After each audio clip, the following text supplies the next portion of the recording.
आज मंत्रिपरिषद में 22 एजेंडों पर निर्णय हुआ और सबसे पहला एजेंडा था ऊर्जा विभाग का। ऊर्जा विभाग के अंतर्गत जो south Bihar power distribution company है, उसका ये प्रस्ताव था कि कैमूर और रोहतास जिले के 177 बसावट अर्थात 132 गांव में 21,644 घरों में ग्रिड से विद्युतीकरण करने हेतु पुनर्स्थान वितरण क्षेत्र योजना रिवैम्प्ड डिस्ट्रीब्यूशन सेक्टर स्कीम के अंतर्गत 117 करोड़ 80 लाख रुपए की योजना स्वीकृति हेतु प्रस्ताव प्राप्त हुआ। इसके अंदर आपको जानकारी होगा कि जो कैमूर और रोहतास जिले हैं, जिसमें पहाड़ के ऊपर जो गांव है, वहाँ पे सोलर योजना से आज के दिन में बिजली आपूर्ति की जाती है और इसको लेके काफ़ी समस्याएं भी हैं। अब यह निर्णय हुआ कि वहाँ पर भी ये जो वायर्ड स्कीम है, जो तार से जो बिजली जाती है, उसके अंतर्गत कैमूर और रोहतास के 177 बसावट 132 गाँव में 21,644 घरों में बिजली की आपूर्ति अब वायर्ड सिस्टम, जो तार वाला सिस्टम है, उसके माध्यम से भी की जाएगी। दूसरा एजेंडा ये था खान एवं भूतत्व विभाग। इसमें जो बिहार खानिज जो है नियमावली 2024 है, बिहार खानिज समानुदान अवैध खनन परिवहन एवं भंडारण निवारण संशोधन नियमावली 2024 की स्वीकृति हुई है। आपको जानकारी होगी कि अभी जो नीलामी चल रही है बालू घाटों की और खान की, इसके बाद यह अब इस नियमावली के अंतर्गत अब उनका कार्यान्वयन होगा। इसके अंतर्गत जो मुख्य रूप से जो प्रावधान किए गए हैं उसमें है, पहले है तो विलंब शुल्क, विभिन्न जो लाइसेंस प्राप्त करने के हैं उसमें विलंब शुल्क का निर्धारण किया गया है। दूसरा है जो सजा है अवैध खनन का, वह भी निर्धारित किया गया है कि किस प्रकार के अवैध खनन के लिए क्या फाइन लगेगा, उसके बारे में भी निर्धारित किया गया है। और हर चीज के लिए हर व्यवस्था, हर स्टेप में समय सीमा निर्धारित की गई है। और यहाँ तक जो अन्य जुर्माना है, जैसे साइन बोर्ड नहीं लगाना 50,000 रुपये, कोऑर्डिनेट के साथ सीमाकरण नहीं करना उसके 5 लाख रुपए, पानी से छिड़काव नहीं करना उस पर भी 50,000, प्रकाश की व्यवस्था न करना 50,000। तो हर चीज के लिए इसमें फाइन निर्धारण किया है। साथ ही साथ बिना ढके हुए लघु खनिज के परिवहन, ट्रैक्टर पे 5,000, अन्य बड़े वाहन में 25,000, गीला बालू का परिवहन में ट्रैक्टर में 5,000, बड़े वाहन में 25,000, बिना विशिष्ट रंग के रंगों के वाहन। आपको जानकारी होगी कि अब जो बालू या जो खनिज ढोएंगे उनका एक विशिष्ट रंग भी होगा, कलर कोडिंग। अगर उस कोडिंग में नहीं होगा तो प्रथम बार उल्लंघन में 1 लाख रुपए है और दूसरी बार अगर किया जाएगा तो उसको अवैध खनन माना जाएगा। तो जीपीएस डिवाइस आपको अधिष्ठापन करना है, अगर नहीं कीजिएगा ट्रैक्टर में तो 20,000, अन्य बड़े वाहन में 1 लाख। तो हर चीज़ के लिए फाइन निर्धारित किया गया है। साथ ही साथ जो मट्टी जो माइनिंग है, अगर आप व्यक्तिगत रूप से माइनिंग कर रहे हैं मट्टी अपने व्यक्तिगत कार्यों के लिए, तो उस पर कोई रॉयल्टी नहीं है और आप नॉन कमर्शियल यूज़ के लिए आप यूज़ कर सकते हैं। अन्यथा यदि कमर्शियल यूज़ के लिए अगर आप मट्टी का खदान कर रहे हैं तो उसको भी रॉयल्टी के श्रेणी में लाया गया है।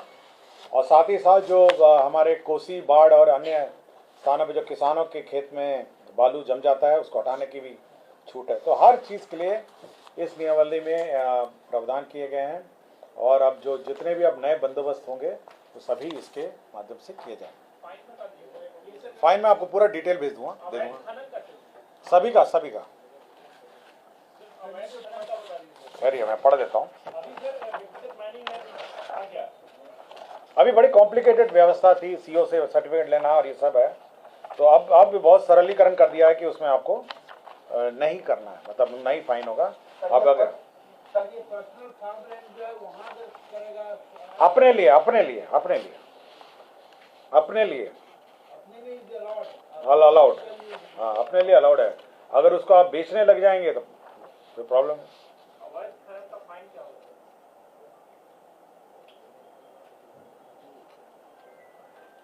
देखिए, अगर आपका फाइन लगेगा ट्रैक्टर एवं ट्रॉली पे है 1 लाख का शमन शुल्क, मेटाडोर हाफ ट्रक 407 408 में है 2.5 लाख रुपए। फुल बॉडी ट्रक वाहन में 6 चक्का वाले में 4 लाख रुपए। डंपर में 8 लाख रुपए। क्रेन, नाव, excavator, loader, power hammer, compressor, drilling machine में है 10 लाख रुपए।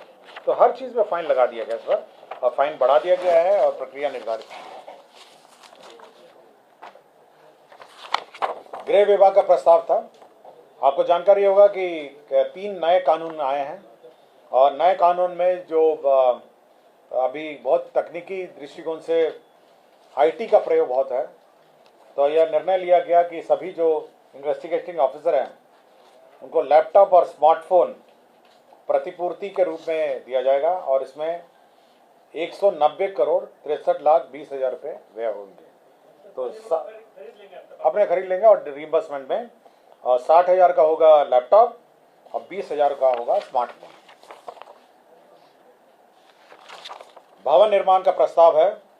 इसमें बापू टावर में जो निर्माण हुआ है और उद्घाटन हो गया है, उसमें 20 पदों के सृजन की स्वीकृति दी गई।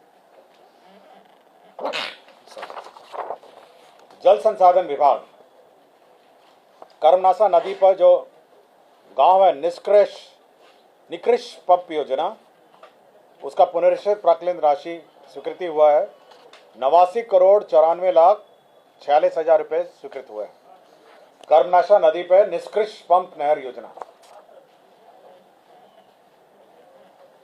दूसरा है कुंडा घाट जलाशय योजना के निर्माण हेतु थर्ड रिवाइज्ड एस्टिमेट है 270 करोड़ 31 लाख 47 हजार।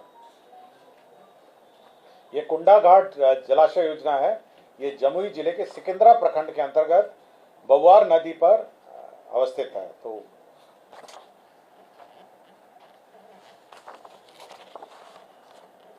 जल संसाधन विभाग का एक बीसीएफ का प्रस्ताव आया है। जल संसाधन के जो भारत सरकार की योजना है प्रधानमंत्री कृषि सिंचाई योजना, इसमें 49 करोड़ का ये बीसीएफ एडवांस कंटीजेंसी एडवांस आया है प्रस्ताव।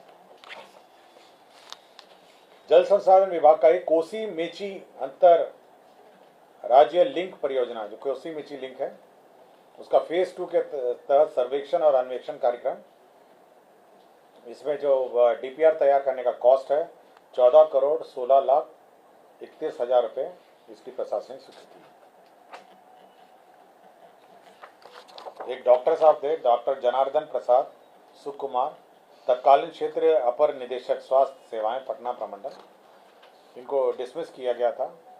माननीय उच्च न्यायालय ने इनको रिस्टोर कर दिया है, और इसलिए इनको सेवा से बर्खास्तगी का जो दंड है उसको निरस्त कर दिया।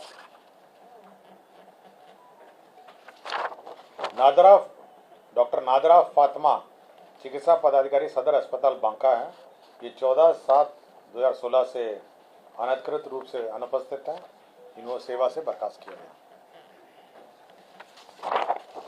स्वास्थ्य विभाग के अंतर्गत बिहार फार्मासिस्ट संवर्ग के मूल कोटि के पदों पर नियुक्ति एवं उनकी सेवा शर्तों के निर्धारण हेतु बिहार फार्मासिस्ट संवर्ग संशोधन नियमावली 2024 का गठन किया गया।